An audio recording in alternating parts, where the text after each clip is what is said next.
శ్రీమాత్రే నమ. జయ గురు దత్తాత్రేయ నమ. ఈ వీడియోలో మనం తులారాశి వారికి ఏప్రిల్ నెల మాస ఫలితాలు పరిశీలిద్దాం. మరి తులారాశి వారికి ఈ ఏప్రిల్ నెల నుంచి ఇంచుమించుగా చాలా గ్రహాలు అనుకూలంగా మారడం జరిగింది. సరే, మనం శని భగవానుడు అత్యంత ముఖ్యమైనటువంటి స్థానంలోకి 6వ స్థానంలోకి మార్పుతో ఈ తులారాశి వారికి గత కొంతకాలంగా ఆగిపోయినటువంటి అభివృద్ధి తిరిగి పునఃప్రారంభం అవుతుంది. మీరు ఒక సెలబ్రిటీ రంగంలో ఉన్న సినిమా, మీడియా, అలాగే సాఫ్ట్వేరు, ఫైనాన్సు, బ్యాంకింగు, ఆటోమొబైల్ రంగంలో ఉన్న వాళ్ళకి మరి ఈ క్షణం నుంచి, అంటే ఈ నెల నుంచి మీరు చాలా అద్భుతమైనటువంటి సక్సెస్లు, కొత్త కొత్త వెంచర్లు, కొత్త కొత్త ప్రాజెక్టులు చేయడం జరుగుతూ ఉంటుంది.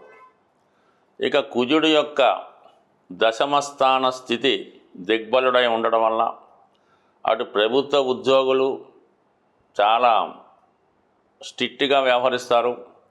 ఎంత గొప్ప రికమెండేషన్ వచ్చినా దాన్ని లెక్క చేయకుండా నిజాయితీగా మారడం జరుగుతూ ఉంటుంది. ఈ కుజ బలం పెరగడంతో ఎవరైతే ఈ తులారాశిలో అటు కన్స్ట్రక్షన్ కానీ రియల్ ఎస్టేట్ రంగంలో ఉన్న వాళ్ళకి చాలా వరకు వాళ్ళ కాన్ఫిడెన్స్ లెవెల్స్ పెరిగి చాలా విజయవంతంగా వారి యొక్క ప్రాజెక్టులు పూర్తి చేసుకోవడం జరుగుతూ ఉంటుంది.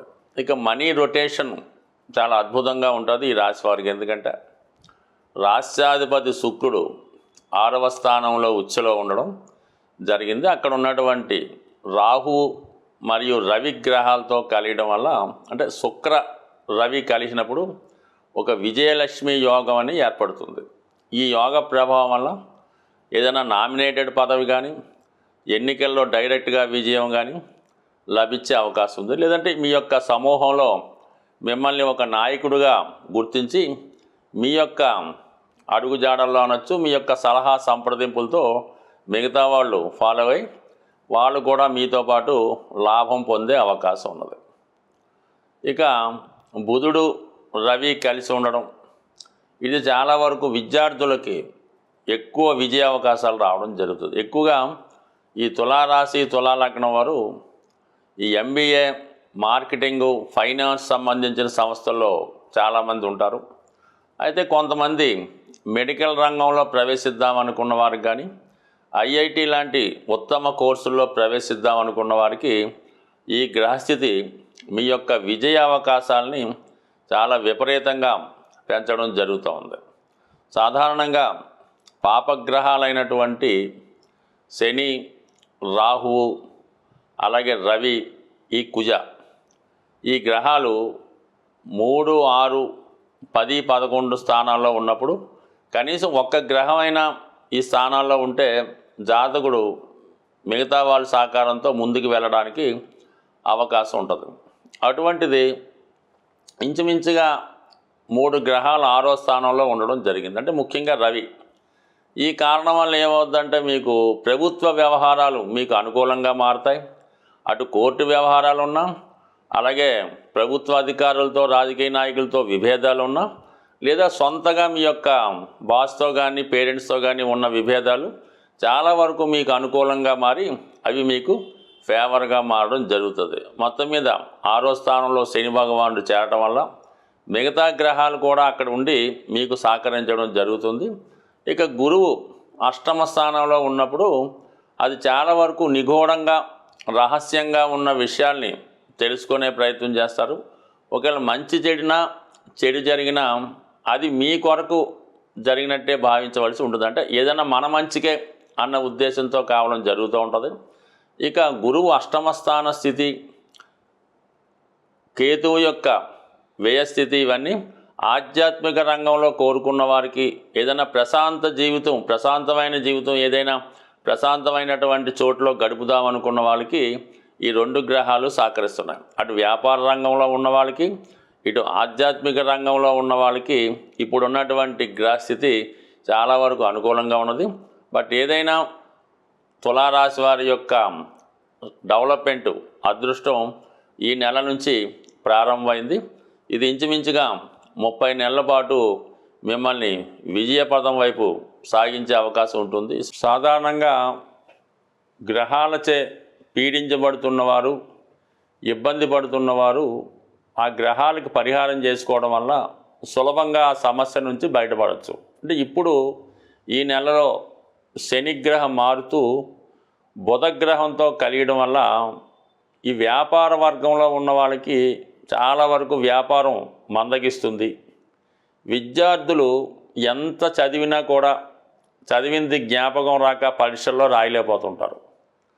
అలాగే చాలా వరకు సరైన నిర్ణయాలు తీసుకోలేకపోవడం వల్ల చాలా వ్యవహారాల్లో నష్టపోవడం జరుగుతూ ఉంటుంది. ఆ కారణం వల్ల బుధుని యొక్క అనుగ్రహం కోసం చాలా సులభం మాట. బుధుడు తొందరగా అనుగ్రహించే గ్రహం. ఇది విద్యార్థులు లాంటి వాళ్ళు వినాయకుణ్ణి బుధవారం రోజు గరికతో అర్చించి వినాయకుడు సంబంధించినటువంటి 12 నామాలు, 108 నామాలు, సంకటనాశన గణేష్ స్తోత్రము చదువుకుంటే సింపుల్గా అయిపోతుంది. మరి పరీక్షకాలు వెళ్ళేటప్పుడు అయితే ఏం చేస్తారంటే, మీరు వినాయకుడికి గరికతో పూజిస్తారు కదా, అది ఇంట్లో అయినా దేవాలయంలో అయినా ఆ గరికను కొద్దిగా మీ హాల్ టికెట్లోనో మీ పాకెట్లోనో పెట్టుకుంటే చాలా వరకు విజయం లభిస్తుంది. ఇక వ్యాపార సంస్థల్లో ఉన్నవాళ్ళు ఏం చేయాలంటే, గణపతిని ప్రతినిత్యం పూజిస్తూ, అలాగే వీలున్నవారు అవకాశం ఉన్నవారు విష్ణు సహస్రనామం లేదా గోవింద నామాలు చదువుతూ ఉండాలి. లేదంటే మీ షాపులో క్యాసెట్ రూపంలో వేస్తూ ఉంటే చాలా వరకు పనిచేస్తుంది. మీరు అటు వ్యాపారస్తులు, ఆర్థిక సమస్యలతో ఉన్నవాళ్ళు బుధవారం రోజు విఘ్నేశ్వరుడి ఆలయంలో అటుకులు ఉంటాయి కదా, కొద్ది గట్టి అటుకులు లాంటివి 1 కిలో తీసుకోవడం, బెల్లం గుండగా చేసి 1 కిలో అందులో కలిపి మరి పిల్లలకు పంచిపెట్టే ప్రసాదంలాగా వినాయకుడికి నైవేద్యంగా పెట్టి వచ్చిన భక్తులకి పంచిపెట్టడం వల్ల కేవలం మీరు ఒక 3 వారాలు చేసి చూడండి, అద్భుతంగా మీకు ఉన్నటువంటి మొత్తం సమస్యలు ఆర్థిక పరమైనవి పరిష్కారం అవడం జరుగుతూ ఉంటుంది. సో ఇది ఈ విధంగా ఈ బుధగ్రహ అనుగ్రహం కోసం ఈ విధంగా చేయొచ్చు. కామన్గా బుధ అనుగ్రహం ఉంటే విష్ణుమూర్తి, లక్ష్మీ అనుగ్రహం కూడా లభిస్తూ ఉంటుంది.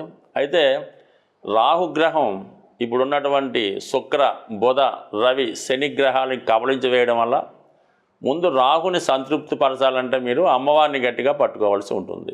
ఏదో ఒక వారం ఏదన్నా అమ్మవారి ఆలయంలో దర్శించి అమ్మవారికి శక్తి ఉన్నవారు ఒక నిమ్మకాయల దండ వేయండి, లేనివారు ఒక 4 నిమ్మకాయలు అమ్మవారికి అమ్మవారి ఆలయంలో ఇవ్వడం వల్ల అమ్మవారి యొక్క అనుగ్రహం దొరికిందంటే ఇంకా ఆటోమేటిక్గా మొత్తం అంతా కూడా సమస్య పరిష్కారం అవుతూ ఉంటుంది. ఇవన్నీ చేయలేని వారు మరి శనిగ్రహ అనుగ్రహం కోసం ఓం నమశివాయ అనే శివ పంచాక్షరీయ నామాన్ని ప్రతిరోజు 1008 సార్లు మీరు ఏ విధంగా ఉన్నా మనసులో చేసుకోండి.